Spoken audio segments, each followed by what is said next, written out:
How to qualify a tenant. That's the topic for today's episode, and without further ado, let's dive in. Hello everyone, and welcome back to another episode. For those who are tuning in for the first time, this is your channel for real estate education.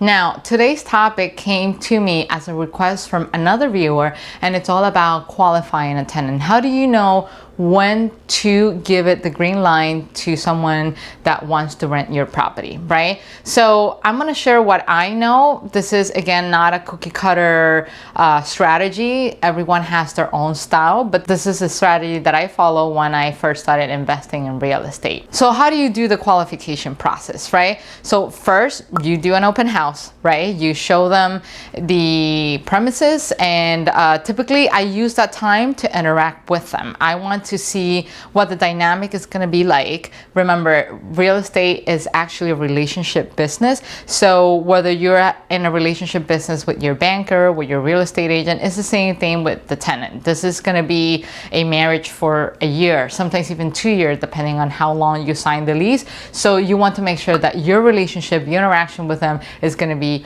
pleasant, to say the least, right? So I interview them just like they're interviewing me, and I start making small chat just to see if this person, it's a good fit for me, for my rental. I observe what they say about the house. I don't necessarily tail them or follow them around, but you get their body language. They take a look at it. They look happy. Did they look this happy? So for example, just to share a little bit about my first engagement when I was doing an open house, I had this couple came in, and this person was trying to find anything that was wrong with the property.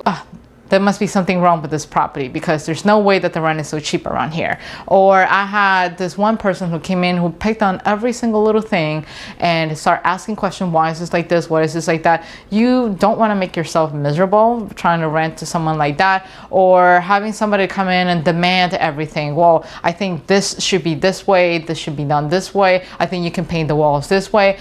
I'm like, no, you know, this is my property, and you're here interested in my unit because you want to rent it. So why are you being so complicated now, right?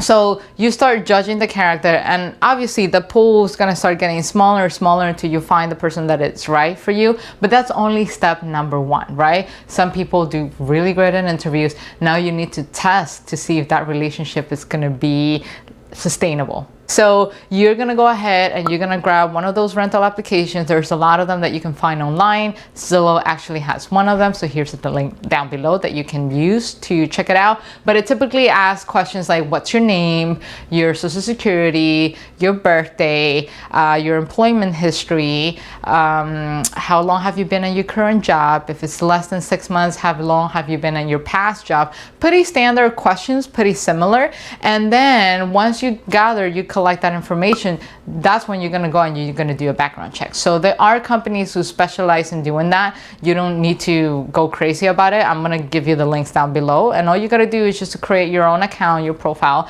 and you pay for the background information about this person. So first thing first, you want to check, number one, they don't have a criminal record. 2, that they don't have an eviction in their rental history. To me, evictions are big no-nos. You do not want to rent to someone who has evicted before, because if it happened once, it can happen again. I don't care what the excuses are. I don't care what the rationale are. It's period. You do not rent to someone who has an eviction. Third, credit. Again, I think I mentioned that in prior episodes, but to me, credit is not really a deal breaker.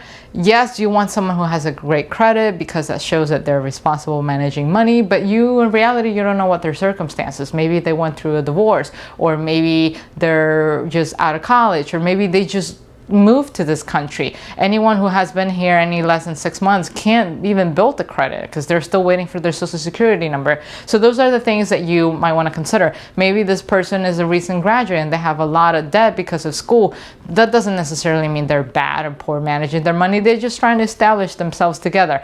Now, if this person, it's mean to you and it's a headache to deal with, on top of that, they have bad credit, yeah, don't rent it to them, because why would you want to do that to yourself, right? But if everything checks in, they did everything possible to provide you with the documents that you requested, say landlord letters, job letters, bank statements, everything that you will typically require in a rental application, then why let that be a determining factor to kind of like kill the person from possibly being a great tenant? So you want to take that into consideration. By that, I'm not saying now allow everyone with bad credit to apply for your rental property, but that's something that you want to keep in mind. Sometimes the area doesn't allow you to even demand good credit. So let's say, for example, if you have rentals in middle to low income properties, maybe those families, maybe those renters are not going to have the best credit because they don't make enough money in the first place. And sometimes they have to make sacrifices. Sometimes they get into a lot of debt. It doesn't mean they're irresponsible. It's just the way things are, you know? So that's why I don't really go by it too much. Yes, it is a nice to have, but I try to look at their behavior overall to see if they would actually qualify for something like that.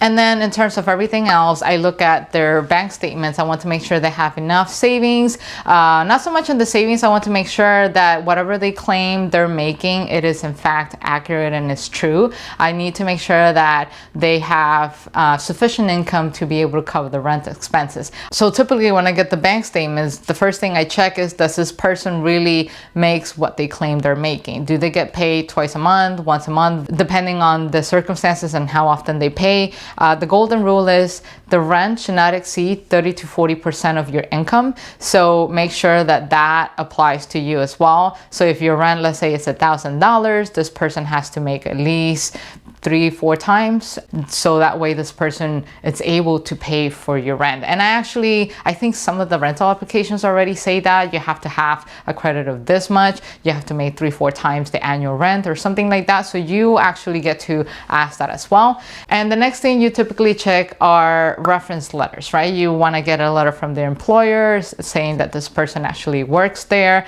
If it's less than 6 months, then I'll leave that up to you. Some people don't want to do that because when you're in a job for less than 6 months, you're still in the test period. They need to see whether you can actually stay there long term or not. I personally don't pay too much attention to that, because if I see that there's a record that the person was responsible in the past, let's say 5 years in a prior job, 7 years in the prior one, hey, this is a step up for this person. Maybe they were offered more money, so why would I hold that against them? So I'll leave it up to your discretion, but definitely it's some of the things that I want to look into. They also have landlord reference letters, although I don't really go by it too much because, hey, maybe this person was a pain to deal with for the previous landlord and they just going to get rid of this person. So by all means, of course, they're going to give you a nice reference letter because they're trying to get rid of this person, you know? I just basically focus on the items that I already shared with you, whether they can turn around, whether they can actually provide me the requirements on time. I look at their spending habits, their income streams to see if it's something that comes in their way, whether they have money to pay the rent or not. So that's how I actually qualify that. And if everything checks in, you go ahead and you ask for your rent deposit and your month advance, whatever your local laws and regulations are, and voila, that's it. You go ahead and you sign the lease, whether it's for a year or for 2 years, and you know, happy renting.